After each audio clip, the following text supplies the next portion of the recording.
dapat inyong binagay sa mga kanila ng dalisay, relihiyon, at ang mga Kristo. Tumatala ako sa mga kabila at mga banat sa ngayon, at may akong pag-kilos na may pagmamahal ng aming Panginoon Jesus. Kung wala sa lahat po, marami remind po kami ang tawain ng ating nakatapos at ako'y kami mati handa sa pagkasabi. Salamat po sa iyong pagdinig sa pangalan ng Panginoon Jesus.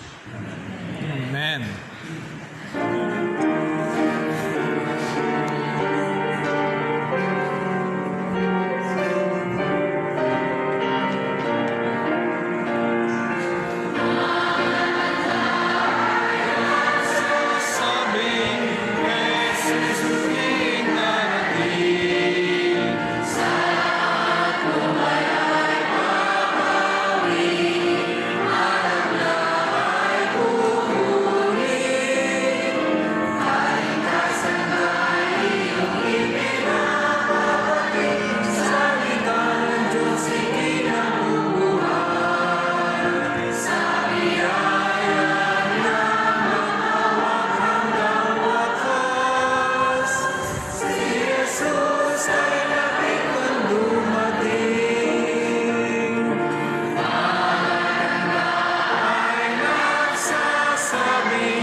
Music.